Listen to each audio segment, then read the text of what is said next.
నమస్కారం. BSN news కి స్వాగతం. నా పేరు సత్యనారాయణ. పెద్దపల్లి ఎమ్మెల్యే విజయరమణారావు నీరుకుల్లలో జరిగిన సమ్మక్క సారలమ్మ జాతరలో పాల్గొన్నారు. ఆయన వనదేవతలకు పూజలు చేసి ప్రజలపై సమ్మక్క సారక్కల ఆశీస్సులు ఉండాలని కోరారు.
అమ్మవార్లను దర్శించుకోవడం జరిగింది. దాంతోపాటు మరి ప్రాంతంలో ప్రసిద్ధిగాంచినటువంటి రంగనాయక స్వామి దేవాలయాన్ని కూడా దర్శించుకోవడం జరిగింది.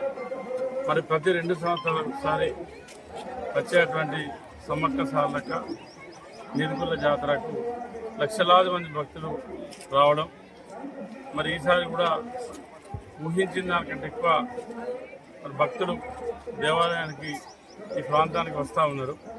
మరి వాళ్ళకి తగ్గట్టు ఏర్పాట్లు కూడా అన్ని విధాలుగా ఇక్కడ కలవాటు ధ్వంసమైన మన వర్షాకాలంలో రోడ్డు కూడా ఒక పక్క 2,000 కోట్లు, ఇంకో పక్క రిపేరు, ఇవన్నీ కూడా చేసుకోవడం జరిగింది. ఆ అమ్మవార్ల సమ్మక్క సారలక్క ఆశీస్సులతో పెద్దపల్లి నియోజకవర్గ ప్రజలందరూ కూడా సుభిక్షంగా ఉండాలని చెప్పి, ముఖ్యంగా రైతాంగానికి ఈ సంవత్సరం కూడా మళ్ళీ వచ్చేటువంటి సమ్మక్క వరకు కూడా మంచి పంటలు వండి రైతులందరూ కూడా సుభిక్షంగా ఉండాలని చెప్పి, సమ్మక్క సారలక్క దీవెనలు ఆశీస్సులు అందరిపైన ఉండాలని చెప్పి, ఆ రంగనాయక స్వామి ఆశీస్సులు పుష్కలంగా ఉండాలని చెప్పి మనస్ఫూర్తిగా కోరుకుంటూ సెలవు ఇస్తున్నాం.